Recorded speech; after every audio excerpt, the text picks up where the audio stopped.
Student, स्वागत है आपका फिजिक्स विद इलेक्ट्रॉनिक्स पाठशाला में। आज के इस लेक्चर में हम लोग स्टैटिस्टिकल मैकेनिक्स यूनिट फर्स्ट का एक और नया टॉपिक देखेंगे जिसका नाम है phase space diagram and number of microstates for one dimensional linear harmonic oscillator. ठीक, आज ये जो टॉपिक मैं पढ़ा रहा हूँ ये फर्स्ट चैप्टर का लास्ट टॉपिक है और इसी के साथ आज हम लोग का फर्स्ट चैप्टर जो है वो समाप्त हो जाएगा। ओके, तो जो आपको पढ़ाया जा रहा है उसको अच्छे से रिवाइज करते रहिए। कोशिश है कि जल्द से जल्द आपका सिलेबस फिनिश कर दिया जाए और उसके बाद फिर ऑब्जेक्टिव क्वेश्चन भी कराया जाए। अब देखिए, आज के इस केस में मैं क्या लिखा हूँ, फेज स्पेस डायग्राम। क्या लिखे हैं यहाँ पे, फेज स्पेस डायग्राम लिखे हैं। इससे पहले हम लोग दो केस पढ़ चुके हैं, नंबर ऑफ माइक्रोस्टेट या नंबर ऑफ एसेसुअल माइक्रोस्टेट करके। उसमें पहला केस क्या था, फ्री पार्टिकल के लिए पढ़े थे जब वन डायमेंशनल में था, तब उसमें हम लोग देखे थे नंबर ऑफ एसेसुअल माइक्रोस्टेट, तथा फिर उसके बाद जो केस पढ़े थे वो free particle three dimensional motion में था, तब उसके लिए हम लोग नंबर ऑफ एसेसुअल माइक्रोस्टेट पढ़े थे। तो दोनों में अंतर मैं आपको बताया था कि जब फ्री पार्टिकल थ्री डायमेंशन में है तो वहाँ पे तीन पोजीशन और तीन मोमेंटम कोऑर्डिनेट हो जाएंगे, टोटल 6 डायमेंशनल स्पेस होगा। इसलिए फेज स्पेस डायग्राम प्लॉट करना पॉसिबल नहीं है बोर्ड पर। ठीक ना, हम उसको इमेजिन कर सकते हैं। तो इस वजह से उस वाले हेडिंग में जब फ्री पार्टिकल 3D में था तो फेज स्पेस डायग्राम का मैंने जिक्र नहीं किया था, लेकिन वही पार्टिकल जब 1D में था तो उसमें हेडिंग में एक एक्स्ट्रा टर्म लिखवाया था फेज स्पेस डायग्राम, और उसको हम लोग प्लॉट भी किए थे और एक फेज स्पेस डायग्राम भी मिला था। ठीक, सिमिलरली आज का जो हम लोग का ऑसिलेटर है वो 1D में है। देखिए, one dimensional linear harmonic oscillator है, 1D में है। इसका मतलब 1D में है तो एक पोजीशन कोऑर्डिनेट चाहिए, एक मोमेंटम कोऑर्डिनेट चाहिए, मतलब टोटल 2 डायमेंशनल स्पेस की ज़रूरत पड़ेगी हमको। और जो आपको पता है जो बोर्ड होता है वो 2 डायमेंशनल है, या आपका कॉपी जो है वो 2 डायमेंशनल है। एक ऐसे एक्सिस, एक एक्सिस इसको मानिए, एक एक्सिस इसको मानिए, तो क्या है, एक लेंथ और एक ब्रेथ, दो मान लीजिए, बस काम खत्म। तो ये क्या है, आपका काफ़ी रेक्टेंगुलर है, बोर्ड रेक्टेंगुलर है, तो इसमें हम लोग 2 डायमेंशनल चीज़ों को आसानी से प्लॉट कर सकते हैं। इस वजह से आज के हेडिंग में हम क्या लिखे हैं, फेज स्पेस डायग्राम। मतलब आज जो लीनियर हार्मोनिक ऑसिलेटर होगा उसके फेज स्पेस डायग्राम को भी प्लॉट किया जाएगा। ठीक, चीज़ें स्पष्ट रहें तो आपको पढ़ने में भी अच्छा रहेगा और समझ में भी आएंगे। ठीक, तो आपको क्लियर हो गया होगा क्यों 3D केस में हम लोग नहीं लिए थे फेज स्पेस डायग्राम। ओके, तो अब देखिए, ये लीनियर हार्मोनिक ऑसिलेटर है, इसके बारे में आपको जानकारी होगी, बीएससी फर्स्ट सेमेस्टर में पढ़े हैं। ऑसिलेटर मतलब क्या, ये जो ऑसिलेटर होगा ये क्या करेगा, टू एंड फ्रो मोशन करेगा। अगर मान लीजिए सिंपल पेंडुलम है तो ऐसे ऐसे क्या करेगा, ऑसिलेट करेगा।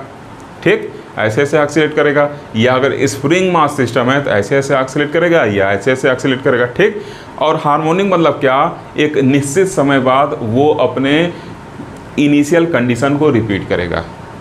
अब हार्मोनिक मतलब क्या, एक निश्चित समय बाद, जैसे ये क्या सिंपल पेंडुलम है, यहाँ पे था, जाएगा फिर वापस अपने ओरिजिनल पोजीशन पे आएगा, कहाँ पे, मीन पोजीशन पे आएगा, और फिर मैक्सिमम पे जाएगा, फिर मीन पोजीशन पे आएगा। मतलब एक डेफिनेट टाइम में क्या करे, वो अपने मीन पोजीशन को या अपने इनिशियल पोजीशन को क्या करे, रिपीट करे। उसी को हम क्या कहेंगे, हार्मोनिक मोशन। और कितना टाइम में रिपीट करेगा ये डिपेंड करता है कि उस सिस्टम का टाइम पीरियड क्या है।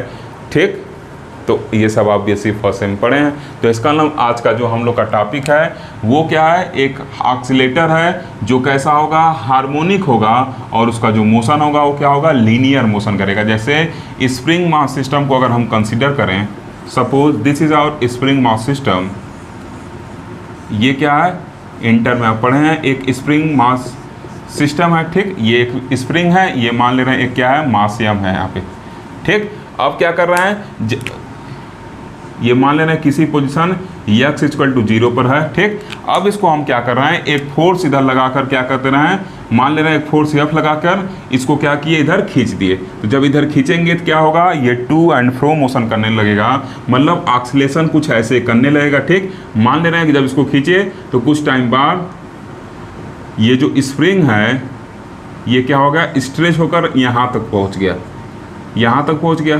ठीक, तो इसको हम लोग क्या कर दे रहे हैं, x इक्वल टू a कर सकते हैं। और फिर जब इधर जाएगा तो फिर ऐसे पीछे ही आएगा, ऐसे आएगा, यहाँ अपने मीन पोजीशन पहुँचा और फिर ऐसे पीछे ही कुछ डिस्टेंस आएगा। ठीक। तो ये x इक्वल टू माइनस ए हो जाएगा। ये सब सिस्टम आप पढ़े हुए हैं। तो ये सिस्टम कैसा है, एक ऑक्सीलेटर है, ठीक।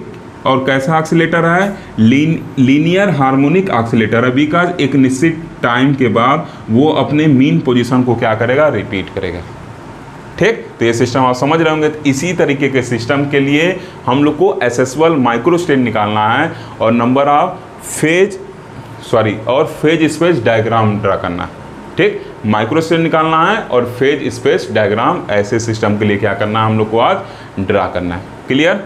तो अब देखिए जो कंडीशन हम इसमें लगाएंगे, इस लीनियर हार्मोनिक ऑसिलेटर के लिए जो कंडीशन हमको पढ़ना है, ये फ्री कंडीशन होगा। इसमें किसी भी तरीके का डैम्पिंग नहीं होना चाहिए, मतलब इसमें मीडियम का रेजिस्टेंस वगैरह हम जीरो मानेंगे। ये जो ऑक्सीलेशन होगा प्योर हार्मोनिक ऑक्सीलेशन होगा, इसमें किसी भी तरीके का डैम्पिंग फोर्स काम नहीं करेगा। मतलब अगर इसका ऑक्सीलेशन ऐसे हो रहा है तो ऐसे होता रहेगा। अगर डैम्पिंग फोर्स काम करता तो ऑक्सीलेशन क्या होता, आप फेमिलियर हैं, सिंपल हार्मोनिक मोशन वाले डैम्प वाले चैप्टर में पढ़े हैं। इसका ऑक्सीलेशन जो है ऐसे डिक्रीज होता चला जाता और एक निश्चित टाइम पीरियड बाद ये क्या होता, अपने मीन पोजीशन पर आकर रुक जाता। लेकिन यहाँ पर फ्री मीडियम रखे हैं, इसमें किसी तरीके का डैम्पिंग फोर्स नहीं है। दैट्स वाई जो इसका ऑक्सीलेशन होगा वो क्या होगा, एक सस्टेन्ड ऑक्सीलेशन होगा, लगातार ये ऑक्सीलेशन करता रहेगा। ये कंडीशन हम इसके ऊपर इम्पोज करेंगे to solve this problem. Okay. तो अब देखिए सबसे पहले एग्जाम में कैसे लिखना है उसको समझेंगे और फिर कैसे इसके फेज स्पेस डायग्राम पे पहुंचना है उसको समझा जाएगा। आई थिंक आप समझ गए होंगे कि लीनियर हार्मोनिक ऑसिलेटर क्या होता है, ठीक। फिर से रिपीट कर रहे हैं। एक मान ले रहे हैं स्प्रिंग मास सिस्टम है, इस बॉडी को जिसका मास m है उसको एक स्प्रिंग से क्या किए, अटैच कर दिए। फिर से फिगर बनाता हूँ, एक मिनट। फिगर बना के इसमें फोर्स कांस्टेंट वगैरह इंट्रोड्यूस कर दे रहा हूँ।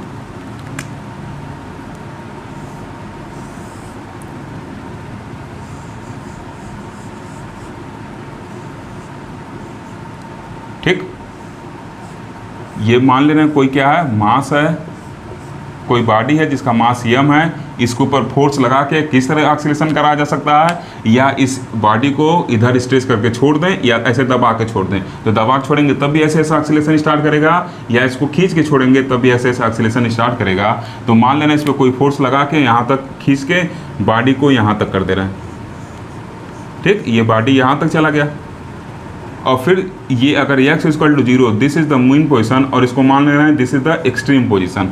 ओके, जहाँ मैक्सिमम जहाँ तक जा सकता है, और इधर का जो एक्सट्रीम पोजीशन होगा, फिर जब आएगा बॉडी क्या करेगा, अपने मीन पोजीशन से पास करके फिर इधर आएगा। तो ये x इक्वल टू -a कर दे रहे हैं, ठीक। ये भी a डिस्टेंस है, ये भी a डिस्टेंस है, ये +2 में इसलिए प्लस a है, ये निगेटिव एक्सिस पे इसलिए क्या है, माइनस है, ठीक। अब देखिए जब ये बॉडी क्या करेगा, ऐसे करेंगे तो ये ऑक्सीलेशन स्टार्ट करेगा और लीनियर है इसलिए से लीनियर ऑक्सीलेशन होगा, और एक निश्चित टाइम के बाद अपने मीन पोजीशन को रिपीट कर रहा है इसलिए हार्मोनिक ऑक्सीलेशन होगा। That's why this system is called linear harmonic oscillator.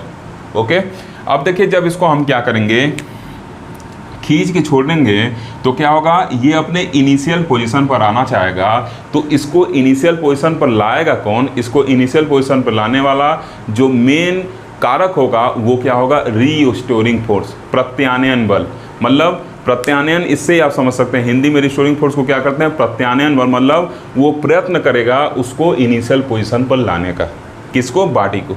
तो वो किधर लगेगा, बॉडी को हम इधर खींचे हैं तो प्रत्यानयन बल मतलब रिस्टोरिंग फोर्स, वो इसके इनिशियल पोजीशन को लाने का कोशिश करेगा तो वो किधर लगेगा, इधर लगेगा, ठीक। तो मान ले रहे हैं अब क्या आपका एक प्रत्यानयन बल है जो क्या कर रहा है, इसके अपोजिट डायरेक्शन लगेगा। जो फोर्स लगाए जिधर डिस्प्लेस कर रहे हैं उसके अपोजिट डायरेक्शन लगेगा, जो इसको क्या करेगा, इधर लाने का कोशिश करेगा, ठीक। अभी फिर इस पर जिक्र किया जाएगा जब पोटेंशियल एनर्जी पर चलेंगे, ठीक।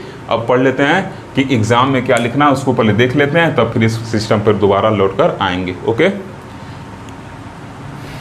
देखिए लिखेंगे consider a linear simple harmonic oscillator of mass m। क्या लिखेंगे कि एक हम लीनियर सिंपल हार्मोनिक ऑक्सीलेटर ले रहे हैं जिसका मास क्या है, m है। एंड लीनियर क्यों, क्योंकि इसका जो मोशन है टू एंड फ्रो मोशन है और ये प्लेन में है जो लीनियर है, दैट्स वाई लीनियर लिखे हैं, ठीक।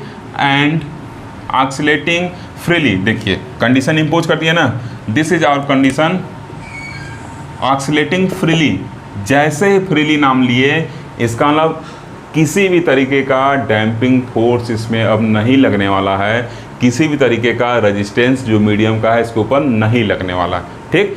This means that this acceleration are sustained acceleration.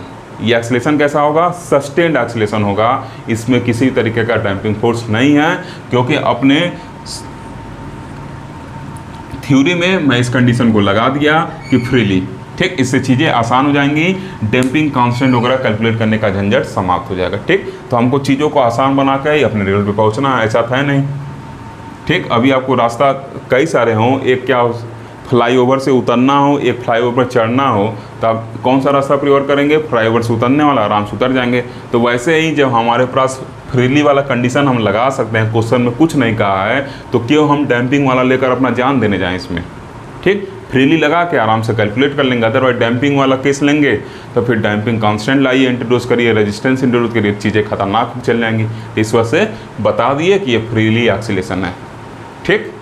तो अब लिखेंगे वो जो एक्सीलेशन हो रहा है, जिस फ्रीक्वेंसी से हो रहा है उसको क्या कहेंगे? म्यू फ्रीक्वेंसीज कहेंगे, ठीक। तो आप देखिए कंफ्यूज ना होइएगा, अलग अलग बुक में, अलग अलग क्लास में, अलग अलग बोर्ड में क्या होता है, अलग अलग तरीके से फ्रीक्वेंसी दिखाया जाता है। जैसे इंटर में अगर आप कुमार मित्तल पढ़े होंगे तो वहाँ फ्रीक्वेंसी को यन से दिखाया जाता है, फिर सीबीएसई बोर्ड वाले म्यू से दिखाते हैं, और फिर ये भी कहीं कहीं यूपी बोर्ड में यह भी मिलता है, ठीक। तो ये तीनों टर्म्स फ्रीक्वेंसी के लिए यूज किए जाते हैं, ठीक। इससे कंफ्यूज मत होइएगा, जो आपको मन करे वो लिख सकते हैं।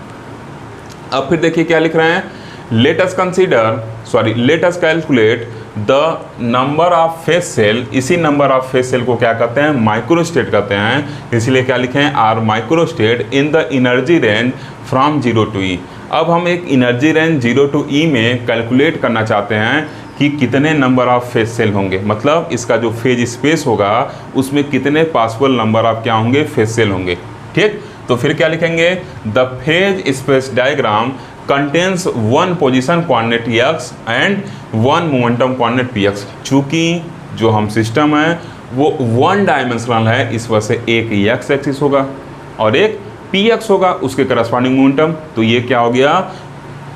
द फेज स्पेस डायग्राम क्या करेगा? एक पोजीशन कोऑर्डिनेट x कंटेन करेगा। आप यहाँ q भी लिख सकते हैं, देखिएगा किसी किसी बुक में q से दिखा है, जनरलाइज कोऑर्डिनेट के फॉर्म दिखा है, और मैं भी पिछला केस जब 3D यूज किया था फ्री पार्ट के लिए q दिखाया था, ठीक। हर केस में अलग अलग चीज़ें यूज कर रहा हूँ ताकि आप अगर डिफरेंट जगह और डिफरेंट बुक यूज कर रहे हैं तो कंफ्यूज ना हो, ठीक।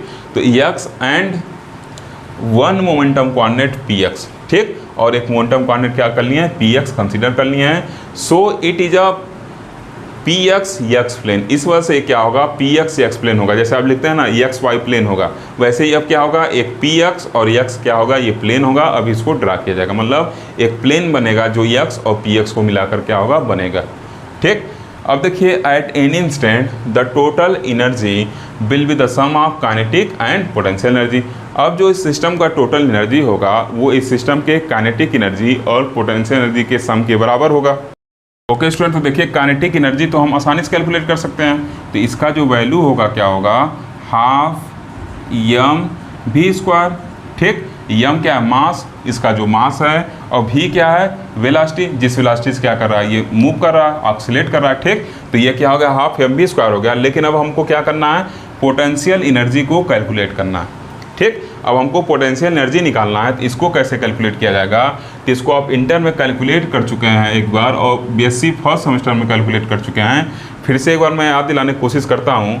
मान लीजिए जब इस पे फोर्स लगाकर इसको खींच रहे हैं तो x डिस्प्लेसमेंट इसमें हो रहा है, ठीक। जब फोर्स लगा के इसको खींच रहे हैं तो x डिस्प्लेसमेंट इसमें हो रहा है। तो जो ये डिस्प्लेसमेंट होगा वो क्या होगा? प्रोपोर्शनल होगा किसके? इस रिस्टोरिंग फोर्स के, ठीक। दोनों क्या होंगे? एक दूसरे के प्रोपोर्शनल होंगे, लेकिन डायरेक्शन दोनों का क्या है? एक दूसरे का अपोजिट है। F इधर लग रहा है, x उधर लग रहा है, तो एक दूसरे के अपोजिट है। अगर इधर दबाते हैं स्प्रिंग को, ऐसे दबाते एक्सीलरेशन के लिए, तो F उधर लगता। तो ये F क्या है? रिस्टोर करेगा। डिस्प्लेसमेंट उधर किए हैं तो उतना ही फोर्स इस पर रिस्टोरिंग लगेगा, ये प्रयत्न करेगा इसको वापस लाने के लिए, इसीलिए प्रत्यानयन बल है। रिस्टोरिंग फोर्स है, रिस्टोर करना चाहेगा। तो यहाँ से F इक्वल टू क्या लिख सकते हैं? अब इस अगर प्रोपोर्शनलिटी साइन को हटाएं तो F इक्वल टू क्या हो जाएगा? -kx, जहाँ पर k क्या है? आपका फोर्स कांस्टेंट या स्प्रिंग कांस्टेंट होता है, ये चीज़ आपको पता है, ठीक। अब देखिए अगर देखा जाए कितना वर्क डन होगा तो डी डब्ल्यू इक्वल टू क्या लिखेंगे, फोर्स इनटू डिस्प्लेसमेंट, ऐसे लिखते हैं। मान ले रहे हैं कि डी एक्स डिस्प्लेसमेंट करने पर क्या हो रहा है, डी डब्ल्यू वर्क डन हो रहा है। ठीक, एक स्मॉल डिस्प्लेसमेंट करने पर डी डब्ल्यू क्या हो रहा है, वर्क डन हो रहा है। अब इस डी डब्ल्यू में हम क्या करें, एफ डॉट डी एक्स। ठीक, अब इसके वैल्यू को अगर कैलकुलेट करना चाहें तो देखिए डिस्प्लेसमेंट किधर हो रहा है, डिस्प्लेसमेंट इधर हो रहा है, फोर्स इधर लग रहा है, तो दोनों का डायरेक्शन एक दूसरे का अपोजिट है, तो इनके बीच 180 डिग्री एंगल बनेगा। तो इसको क्या लिखेंगे, एफ डी एक्स कास 180 लिख सकते हैं, एफ डी एक्स कास 180। तो जो डी डब्ल्यू होगा वो क्या हो जाएगा, माइनस एफ डी एक्स हो जाएगा। कास 180 का डिग्री क्या, कास 180 डिग्री का वैल्यू क्या होता है, -1 होता है। ठीक, अब यहाँ से इस फोर्स के वैल्यू को अगर हम सब्स्टिट्यूट कर दें तो क्या हो जाएगा, डी डब्ल्यू इक्वल टू क्या हो जाएगा। अब देखिए यहाँ पे माइनस के एक्स है, यहाँ पे माइनस है, तो क्या हो जाएगा, माइनस माइनस प्लस के एक्स डी एक्स। ठीक, अब इसी को अगर इंटीग्रेट कर दें तो क्या होगा, टोटल वर्क हमको मिल जाएगा। और यही जो टोटल वर्क होता है वो पोटेंशियल एनर्जी यू के फॉर्म में क्या रहता है, स्टोर रहता है। और इसी को इंटीग्रेट करने पे हमको क्या होगा, वैल्यू मिल जाएगा। तो ये क्या है, के एक्स डी एक्स। अब जब इसको इंटीग्रेट करेंगे तो क्या हो जाएगा, हाफ के x square. This is the potential energy of the system. फिर से एक बार रिपीट कर दे रहा हूँ। मान ले रहे हैं कि जब इसको हम एक्स डिस्प्लेसमेंट करा रहे हैं, जैसे इसको जब खींच रहे हैं तो मान रहे हैं उस दरमियान एक्स डिस्प्लेसमेंट हो रहा है, तो एक्स डिस्प्लेसमेंट होगा तो जो ये डिस्प्लेसमेंट होगा वो रिस्टोरिंग फोर्स के डायरेक्टली प्रोपोर्शनल होगा। ये सब तो इंटर में बेसिक फर्स्ट हम पढ़े ही हैं, लेकिन ये डिस्प्लेसमेंट इधर हो रहा है, फोर्स इधर लग रहा है, तो दोनों का डायरेक्शन क्या होता है, अपोजिट होता है, इसलिए माइनस साइन लगेगा। अब इस प्रोपोर्शनलिटी कांस्टेंट को जब हटाएंगे तो क्या हो जाएगा, माइनस के एक्स आएगा, जहाँ के क्या है, प्रोपोर्शनलिटी कांस्टेंट है, और इसी को स्प्रिंग कांस्टेंट या फोर्स कांस्टेंट हम कहते हैं। ठीक, अब मान ले रहे हैं कि डी एक्स डिस्प्लेसमेंट करने पर डी डब्ल्यू वर्क डन करना पड़ रहा है, तो क्या हो जाएगा, D W equal to force into displacement. तो एफ इंटू डिस्प्लेसमेंट, अब जो एफ है हमारा इधर लग रहा है और डी एक्स क्या इधर डिस्प्लेसमेंट कर रहे हैं, दोनों में 180 डिग्री का क्या है, एंगल बन रहा है। तो एफ ए इंटू बी क्या होता है, ए बी कास थीटा होता है, ए बी का dot product A B cos theta होता है। ठीक, तो क्या हो जाएगा, एफ डी एक्स कास 180 हो जाएगा। अब यहाँ से डी डब्ल्यू का वैल्यू क्या हो जाएगा, माइनस एफ डी एक्स हो जाएगा। ठीक, अब फिर इस फोर्स का वैल्यू ला के सब्स्टिट्यूट कर देंगे तो यहाँ से हमको डी डब्ल्यू इक्वल टू मिल गया। अब इसी डी डब्ल्यू को इंटीग्रेट कर दें तो क्या हो जाएगा, हमको टोटल वर्क डन मिल जाएगा। ठीक, आपको पता है इंटीग्रेट करने पर चीज़ें क्या होती हैं, टोटल मिल जाती हैं, कितना है, तो इसी को इंटीग्रेट करेंगे टोटल डब्ल्यू मिल जाएगा। और यही जो वर्क डन होता है वो पोटेंशियल एनर्जी के फॉर्म में क्या रहता है, स्टोर रहता है, इसीलिए इसको यू पोटेंशियल एनर्जी कह सकते हैं। अब इसको जब इंटीग्रेट करेंगे तो हाफ के एक्स स्क्वायर आएगा। इसका मतलब जो पोटेंशियल एनर्जी होगा वो क्या हो जाएगा, हाफ के एक्स स्क्वायर। ठीक, नोट कर लीजिए। देखिए कितना इजी है कैलकुलेट करना। अगर थोड़ा सा आपका कॉन्सेप्ट क्लियर हो तो आपको चीज़ें बहुत आसान लगेंगी। बस फर्स्ट चैप्टर में एक टॉपिक कठिन था समझना, वो क्या था, postulate of equal a priori probability, और सब टॉपिक क्या था, आसान था। अगर 2 बार आप मेरे पूरे लेक्चर को देख लें तो हर एक टॉपिक आपके दिमाग में सेट हो जाएगा। अब देखिए यहाँ से क्या करेंगे, इसको मोमेंटम के फॉर्म में ले जाएंगे। हमको क्या करना है, टारगेट दिमाग में सेट होना चाहिए। तो अभी हम लोग डिफाइन किए थे कि जो हम लोग का फेज स्पेस बनेगा वो मोमेंटम और पोजीशन कोऑर्डिनेट को लेके बनेगा। तो यहाँ पर पोजीशन कोऑर्डिनेट दिख रहा है लेकिन मोमेंटम कोऑर्डिनेट दिख रहा है, कहीं नहीं दिख रहा है। इस वजह से अब अपने डेटा को मोमेंटम कोऑर्डिनेट तरफ ले जाने का कोशिश किया जाएगा। क्लियर। तो अब देखिए हमको पता है कि पी इक्वल टू क्या होता है, एम भी होता है। ठीक, तो चूंकि यहाँ पे एक्स लिखे हैं तो इसलिए इसको पी एक्स लिख सकते हैं ना। अब देखिए यहाँ पे हाफ एम भी स्क्वायर लिखा हुआ है। क्या लिखा हुआ है, हाफ एम भी स्क्वायर लिखा हुआ है। तो अगर हम इसको ऐसे कर लें, एक बार ऊपर एम से मल्टीप्लाई कर लें और एक बार नीचे एम से मल्टीप्लाई कर दें तो क्या हो जाएगा, ये एम स्क्वायर भी स्क्वायर हो गया। तो अब इस एम स्क्वायर भी स्क्वायर को एम भी का होल स्क्वायर लिख सकते हैं डिवाइडेड बाई एम, और इस एम भी की जगह हम क्या लिख सकते हैं, half P x square by M. ठीक, तो ये क्या हो जाएगा, P x square by M यहाँ लिख सकते हैं। तो यहाँ पे जो एनर्जी जो होगा हम लोग का अब क्या हो जाएगा, P x square by 2m। कहाँ से आया, किनारे में कैलकुलेट करके बता दिया। ये जो वैल्यू हो जाएगा ये किसके बराबर हो जाएगा, P x square by 2m के बराबर हो जाएगा। ठीक, और इधर देखिए क्या हो गया, हाफ के एक्स स्क्वायर। क्या हो गया, हाफ के एक्स स्क्वायर। अब देखिए पी एक्स भी मिल गया है, एक्स भी मिल गया है, इसका मतलब अब हम लोग अपने फेज स्पेस की तरफ बढ़ रहे हैं।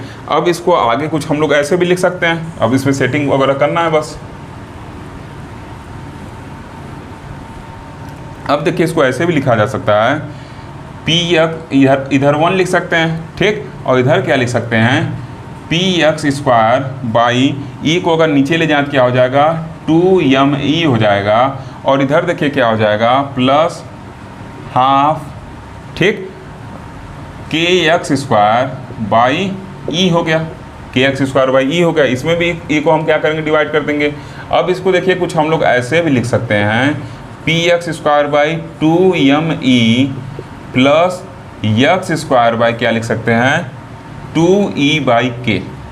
क्या चीज़ डाइजेस्ट हो रहा है आप लोग को, ये देखिए के 2e बाई के है, के को जब नीचे लाएंगे तो e बाई के हो जाएगा, इसी को जब फिर उल्टा ले जाते हैं तो के ऊपर चल जाएगा, ठीक। या आप ऐसे कहिए कि न्यूमरेटर और डिनोमिनेटर में हम क्या कर रहे हैं, के से भाग दे रहे हैं, तो न्यूमरेटर वाला के कट जाएगा, डिनोमिनेटर में क्या होगा, के बच जाएगा, ठीक। और अगर इसको हम इक्वेशन नंबर फर्स्ट कहें और इक्वेशन फर्स्ट इसको बना दिए, तो इसको अगर आप देख रहे होंगे ये जनरल फॉर्म ऑफ इलिप्स आपको दिख रहा होगा। अगर इसको थोड़ा और अरेंज करके हम फर्स्ट बनाएं, ऐसे बनाएं, x square by 2e by k plus p x square by 2me is equal to 1, ऐसे लिख दिए। अब इसको इक्वेशन फर्स्ट कहेंगे,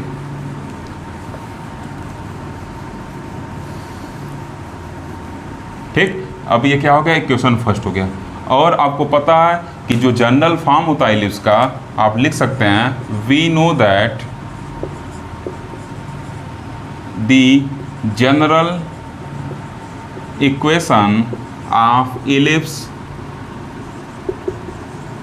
इज, जो जनरल इक्वेशन इलिप्स का होता है क्या होता है, X square by A square plus Y square by B square equal to 1 होता है। अब आपके दिमाग में आ रहा होगा कि ये तो एक इलिप्स का इक्वेशन बन गया, आ रहा होगा ना। y कोऑर्डिनेट हम लोग क्या लिए हैं, पी एक्स लिए हैं, और x कोऑर्डिनेट तो x ही है, लेकिन a स्क्वायर की जगह क्या है, ये डेटा है, और इसके जगह क्या है, ये डेटा है। इसका मतलब जो हम लोग का फेज स्पेस बनेगा x और px में, वो क्या बनेगा, एक इलिप्स बनेगा। क्या बनेगा, इलिप्स बनेगा। और जहाँ पर a स्क्वायर का वैल्यू क्या होगा, √2, a स्क्वायर का वैल्यू 2e बाई के होगा, और जो b स्क्वायर का वैल्यू होगा वो क्या होगा, 2me होगा। ये चीज़ आपको यहाँ से अब देखने में लग रहा होगा। अगर इसको इक्वेशन 2 कह दें या ऐसे ही डायरेक्ट इस इक्वेशन को देखिए, तो इन दोनों को जब कंपेयर कर रहे हैं तो हमको ये मिल रहा है कि जो हमारा इक्वेशन फर्स्ट है वो तो एक इलिप्स का इक्वेशन बन रहा है। इस बात से ये चीज़ प्रूफ हो जा रहा है कि जो हम लोग का फेज स्पेस होगा वो क्या होगा, एक इलिप्स होगा। ओके, अब देखिए स्टूडेंट, इसके आगे इसको इक्वेशन 2 बनाएं। अब क्या लिखेंगे, on comparing equation first and second we have, equation first और सेकेंड को जब कंपेयर किया जाएगा तो क्या मिलेगा, ए स्क्वायर की जगह ये वैल्यू मिल जाएगा और बी स्क्वायर की जगह ये पूरा वैल्यू मिल जाएगा। ठीक, तो आप अतः हम ये लिख सकते हैं, क्या लिखेंगे, thus we can say that the equation first represents an ellipse in the X Y phase space diagram. ठीक, ऐसे इसके आगे थोड़ा सा ऐड कर दीजिएगा, as shown in figure, as shown in figure, इसका फिगर बना रहे हैं। ठीक, as shown in figure and the points of constant E lies on the ellipse having major axis and minor axis as √2e by K and √2me respectively. अब देखिए ये यहाँ से a क्या होता है, मेजर एक्सिस होता है, तो a स्क्वायर का वैल्यू 2e बाई के है, तो a का वैल्यू क्या हो जाएगा, अंडर रूट लग जाएगा इस पर, इस पूरे वैल्यू क्या होगा, अंडर रूट लग जाएगा, 2e बाई के हो जाएगा a का वैल्यू। ठीक, 2e बाई के। वैसे ही जो माइनर एक्सिस है वो b है, तो b स्क्वायर का वैल्यू इतना है, तो b का वैल्यू क्या हो जाएगा, इसके ऊपर अंडर रूट लग जाएगा। ठीक, तो यही लिखे हैं, ये क्या है, मेजर एक्सिस होगा, ये क्या होगा, माइनर एक्सिस होगा। ठीक, तो अब जो इलिप्स हम लोग का होगा कुछ ऐसे बनेगा, ये क्या आपका एक इलिप्स बनेगा, इसको x एक्सिस का हैं और ये क्या हम लोग का y एक्सिस जगह px लिए हैं। ठीक, ये हम लोग का होगा और ये क्या होगा, एक इलिप्स हम लोग का बन गया। ठीक, एक इलिप्स बन गया। और देखिए ये जो बाउंड्री है यही क्या है, हम लोग का एनर्जी है। वही लिखा है ना कि the points of constant E lies on the ellipse, और ये क्या सेंटर है, तो चारों तरफ क्या होगा, जो एनर्जी रेंज होगा जीरो से ही, अगर ऐसे ऐसे लाइन खींच दें तो सब क्या होगा, जीरो से ई होगा, ठीक। और ये हम लोग का क्या है, माइनर एक्सिस है, इसका वैल्यू क्या है, ये जो वैल्यू क्या है √2m है, ठीक। और ये क्या मेजर एक्सिस है, इसका वैल्यू क्या है √2e/k है, ठीक। ये मेजर और माइनर एक्सिस हो गए, ठीक। अब यहाँ देखिए इस तरीके से हम लोग का फेज स्पेस डायग्राम बन गया। ये पूरा इस तरीके से हम लोग का, अगर आप इसको चाहें तो सैडेड कर दें, इसको बाहर इस तरह एरो बना के दिखा दिया जाएगा, ठीक। इसको पूरा आप सैडेड कर सकते हैं, ठीक। ये हम लोग का पूरा क्या हो गया है, एक फेज स्पेस डायग्राम बनकर तैयार हो गया, ठीक। फेज स्पेस डायग्राम बनकर तैयार हो गया, जिसका ये जो बीच वाला पॉइंट है जीरो एनर्जी रखता है, और जैसे जैसे बाहर बढ़ रहा है एनर्जी बढ़ते जा रहा है, और जो बाउंड्री है वो क्या है, ई एनर्जी रख रहा है, ठीक। और ये जो हम लोग का क्या है, माइनर एक्सिस है, जिसका वैल्यू क्या है √2m है, और ये हम लोग का क्या है, मेजर एक्सिस है, जिसका वैल्यू क्या है √2e/k है। इस तरीके से हम लोग का फेज स्पेस डायग्राम बन गया। तो हेडिंग का एक पार्ट तो कंप्लीट हो गया। अब दूसरे पार्ट में चलना है कि कितने माइक्रो स्टेट होंगे। तो देखिए माइक्रो स्टेट को निकालने के लिए जो हम लोग का काम चल रहा था वो कैसे चल रहा था, अभी तक जो हम लोग कर रहे थे, सबसे पहले क्या कर रहे थे, फेज स्पेस का वॉल्यूम निकाल रहे थे। लेकिन यहाँ देखिए जो फेज स्पेस है, एक्स और px दो कोऑर्डिनेट को मिलकर बन रहा है, इसका मतलब यहाँ फेज स्पेस का क्या निकालना पड़ेगा, एरिया निकालना पड़ेगा, ठीक। तो फेज स्पेस का एरिया मिल जाएगा।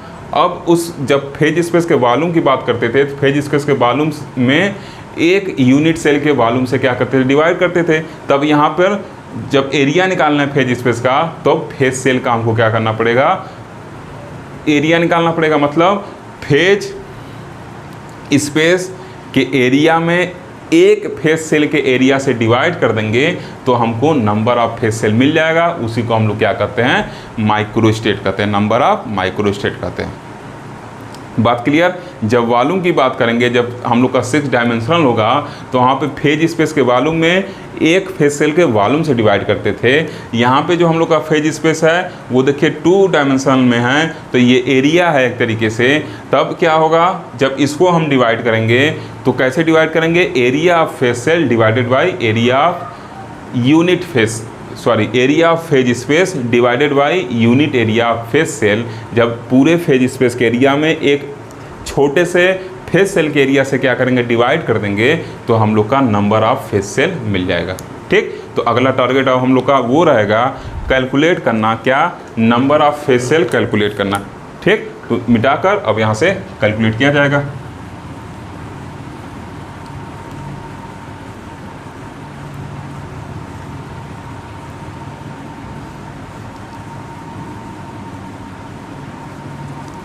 अब देखिए क्या लिखा जाएगा, एरिया ऑफ फेज सेल लिखा जाएगा, फेज स्पेस लिखा जाएगा। पहले एरिया क्यों लिख रहे हैं, क्योंकि 2D में, अगर ये 3D में होता, जैसे अगर यही इलिप्सॉइड होता तो हमको वॉल्यूम निकालना पड़ता। इलिप्स 2D में होता है और इलिप्सॉइड क्या होता है, 3D में होता है, इतना तो आप जान रहे हैं, ठीक। तो वहाँ वॉल्यूम निकालना पड़ता।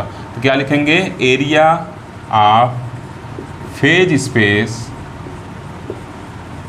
इज इक्वल टू, ये किसके बराबर होगा, एरिया ऑफ इलिप्स, जो इलिप्स बन रहा है उसके एरिया के बराबर होगा, ठीक। तो यहाँ से क्या लिखेंगे,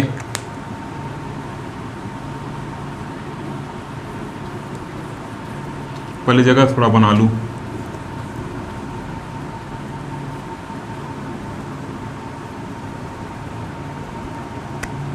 अब देखिए यहाँ से क्या हो जाएगा, एरिया ऑफ इलिप्स, इलिप्स का एरिया आपको पता है क्या होता है, pi into major axis into minor axis. तो मेजर एक्सिस क्या है, √2e/k, ये क्या आपका मेजर एक्सिस है। आप पढ़े ना, पाई ए बी होता है major axis into minor axis, ठीक।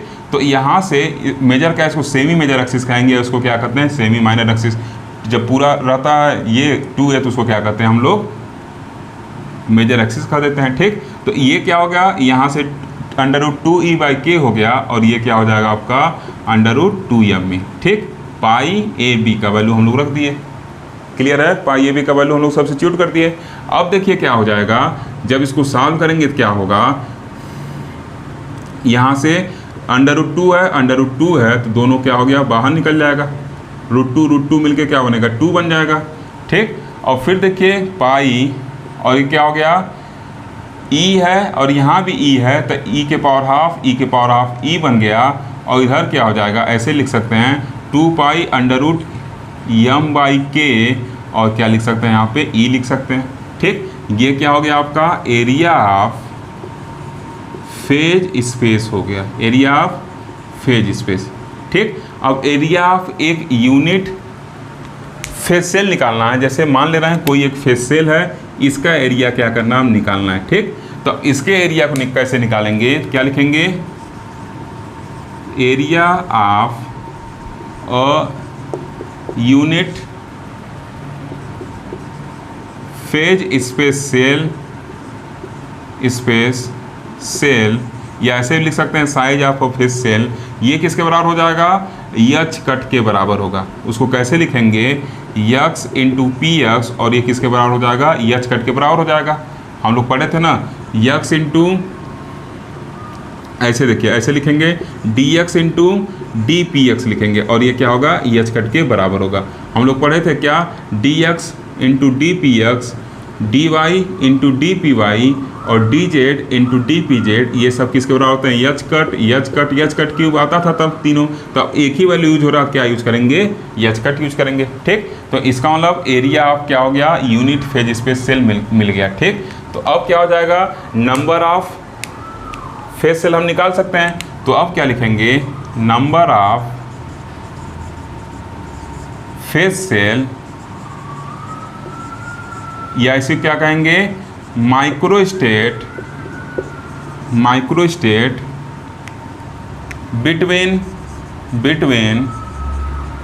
The energy range, between the energy range 0 to E is equal to, between the energy range 0 to E is equal to, तो क्या हो जाएगा, क्या लिखेंगे, आपको बताए थे डिवाइड कर दिया जाएगा। ठीक, टोटल फेज स्पेस के एरिया में इसके एरिया डिवाइड कर देंगे। जैसे उस दिन सिखाए थे ना, मान लीजिए ये कोई क्या है, दीवार है, ये क्या है, कोई दीवार है, और इसमें क्या लगे, ईंट लगे हैं, ये सब ईंट लगे हैं। ठीक, तो मान लीजिए दीवार का जो एरिया है वो क्या है, 100 मीटर स्क्वायर है, और जो एक ईंट है उसका एरिया क्या है, 2 मीटर स्क्वायर है। तो अगर पता करना रहे एक ईंट का एरिया क्या है, 2 मीटर स्क्वायर है, और पता करना रहे कितने ईंट इस दीवार में लगे हैं, तो क्या लिखेंगे, n नंबर ऑफ ईंट, मतलब n नंबर ऑफ ईंट अगर लगे हैं तो n इंटू 2 इक्वल टू 100 आएगा। तो n कैसे निकलेगा, total area of wall divided by area of one brick. ठीक, तो क्या वैसे क्या करेंगे, अब total number of phase cell निकालना है, उसी को क्या कहते हैं, माइक्रोस्टेट। तो उसको कैसे लिखेंगे, एरिया ऑफ फेज स्पेस, तो क्या हो जाएगा, area of phase space direct लिख रहे हैं, और divided by unit phase space cell, मतलब area of unit phase space cell या size of unit phase space cell. तो कैसे हो जाएगा, ये 2 pi under root m by के, और ये क्या हो गया, E हो गया, डिवाइडेड बाई क्या हो गया, एच कट। यही आपका क्या हो गया, वैल्यू हो गया, किसका वैल्यू हो गया, कि कितने नंबर ऑफ माइक्रोस्टेट होंगे for a linear harmonic oscillator. Linear harmonic oscillator के लिए कितने नंबर ऑफ माइक्रोस्टेट होंगे between the energy range 0 to E, उसको हम लोग ऐसे लिख सकते हैं। और जनरली इसको कैसे रिप्रेजेंट किया जाता है, आप यहाँ चाहें तो ऐसे लिख सकते हैं। चलिए नेक्स्ट लाइन लिख दे रहे हैं, इसको जनरली कैसे रिप्रेजेंट करते हैं, phi E is equal to, ऐसे करके लिख दे रहे हैं 2 पाई बाई एच कट, ये क्या हो गया, m बाई के, और यहाँ पे E, चलिए बाद में लिख देते हैं E। ठीक, यही क्या हो गया, टोटल नंबर ऑफ, इसको फाई से रिप्रेजेंट करते हैं, किसी किसी बुक में साई से है, तो हर एक बुक का अलग अलग नोटेशन है। तो ये क्या हो गया, total number of phase cell हो गया in the given phase space, जो हम लोग का एलिप्स बना था। ठीक, और वो एलिप्स किस केस में आया था, फॉर अ हार्मोनिक ऑसिलेटर। ठीक, अब हम लोग देखेंगे कि जो हार्मोनिक ऑसिलेटर है उसकी फ्रीक्वेंसी क्या होगी। ओके स्टूडेंट, लास्ट सेशन हम लोग यहाँ देखे थे। अब फ्रीक्वेंसी की चर्चा करने के पहले एक और इम्पॉर्टेंट चीज़ इसमें देख लेते हैं। ये हम लोग का क्या था, फाई ई था, ठीक, इक्वल टू 9 था। अभी लास्ट सेशन हम लोग कैलकुलेट किए इसको। अब एक चीज़ और देखेंगे, फिर उसके बाद फ्रीक्वेंसी चलेंगे। ठीक, अगर मान लीजिए ऐसे पूछ देता है कि नंबर ऑफ माइक्रोस्टेट बताइए, number of microstates between the energy range E to E+DE में कितने माइक्रोस्टेट होंगे, मतलब अभी तक जो हम लोग का फेज स्पेस डायग्राम था वो ऐसे था, ये बाउंड्री ई माने थे, लेकिन अगर थोड़ा सा एनर्जी और इंक्रीज कर रहे हैं तो ये क्या हो जाएगा, अब अगर हम एनर्जी इंक्रीज कर दे रहे हैं, ये ई था और ये मान रहे हैं डी एनर्जी इंक्रीज कर रहे हैं, तो ये क्या हो जाएगा E+D हो गया। तब इसके बीच कितने नंबर ऑफ माइक्रोस्टेट होंगे, तो उसको कैसे लिखा जाएगा, यहाँ पे लिखा जाएगा ओमेगा E क्या हो जाएगा, करली फाई ओवर करली ई, और यहाँ पे क्या हो जाएगा, डेल ई हो जाएगा। अब बस इसी के वैल्यू को उठा के सब्स्टिट्यूट कर देंगे तो हमको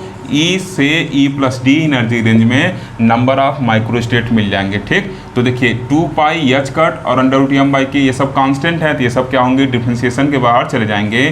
तो 2πh √m/k हो गया, ये डिफ्रेंशिएशन के बाहर चला जाएगा और क्या बचेगा, करली ई बाई करली, क्योंकि ये क्या है ओमेगा ई का केवल फंक्शन है तो ई बस वेरिएबल रहेगा और यहाँ पे डेली। अब देखिए जब इसको डिफ्रेंशिएट करेंगे तो क्या हो गया, ओमेगा ई क्या हो गया 2π/h, ये √m/k हो जाएगा और ई का ई के रिस्पेक्ट डिफ्रेंशिएशन 1 हो गया, तो ई के पावर 0 भी आप लिख सकते हैं, यहाँ पे ई के पावर 0 को 1 लिख सकते हैं। ठीक, और ये क्या हो गया, डेल ई हो गया।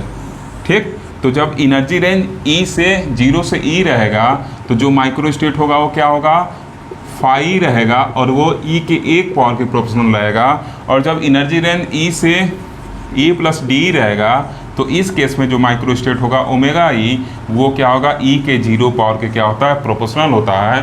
तो ई के 0 पावर प्रोपोर्शनल मतलब क्या, 1, यहाँ लिख सकते 1 है, ई के टर्म में बस बात कर रहे हैं ना। यहाँ देखिए क्या है 1, ई के पावर 0 मतलब क्या होता है, 1 होता है, तो 1 की जगह लिखे हैं, तो बस ई के टर्म में दिखाने के लिए से लिख रहे हैं कि जो फाई होगा ई के पावर 1 के प्रोपोर्शनल होगा और जो ओमेगा ई होगा ई के पावर 0 के क्या होता है, प्रोपोर्शनल होता है। तो ये ऑब्जेक्टिव के 2 क्वेश्चन यहाँ से बनते हैं। ठीक, अब हम लोग इस ऑसिलेटर के फ्रीक्वेंसी की बात करेंगे। ओके स्टूडेंट, तो फ्रीक्वेंसी को हम लोग डिफाइन कर सकते हैं कि the frequency of oscillation is given by क्या हो जाएगा, न्यू इक्वल टू क्या होगा, 1/2π√k/m, ये आप पढ़े हैं ऑक्सीलेशन के केस में। ठीक, और तब फाई का वैल्यू क्या होगा, कुछ ऐसे होगा। देखिए यहाँ पे क्या है, फाई हम लोग निकाले थे, तो इस फाई को ऐसे लिख सकते हैं ना, फाई इज इक्वल टू क्या लिख सकते हैं, E/h, और इसको कैसे लिख सकते हैं, अगर ऊपर डिनोमिनेटर में क्या करें, 2π से भाग दे दें। ठीक, मतलब 2π से क्या करें, डिनोमिनेटर और न्यूमरेटर में डिवाइड करें तो क्या हो जाएगा, यहाँ चाहे ऐसे इसको समझिए, इसी पूरे वैल्यू को क्या करें, इन्वर्स कर दें, तो ऐसे फॉर्म में लिख सकते हैं ना, 1/2π√k/m, ऐसे लिख सकते हैं इस चीज़ को। ठीक, अब इसी को जब सॉल्व करेंगे तो क्या होगा, 2π ऊपर चल जाएगा और m ऊपर चल जाएगा रूट में और k नीचे हो जाएगा। इसको ऐसे भी लिख सकते हैं और ऐसे भी लिख सकते हैं, दोनों एक दूसरे के क्या है, इक्विवेलेंट फॉर्म में है। तो इसका मतलब क्या हो जाएगा, यहाँ पे ये जो पूरा वैल्यू किसके बराबर है, न्यू के बराबर है, तो क्या हो जाएगा, E/h न्यू हो जाएगा। ठीक, अब जब इसको सॉल्व करेंगे, अब देखिए किसी किसी बुक में h का वैल्यू क्या है, h लिखा हुआ यहाँ पे, तो आप h भी ले सकते हैं, क्योंकि जो h का वैल्यू होता है वो क्या होता है, h/2π होता है, तो ये वैल्यू क्या होता है, अप्रॉक्सीमेटली लगभग इक्वल ही आते हैं। ठीक, तो आप h भी ले सकते हैं। तो यहाँ से देखिए क्या हो जाएगा, अब e का जो वैल्यू होगा h न्यू इंटू फाई हो जाएगा।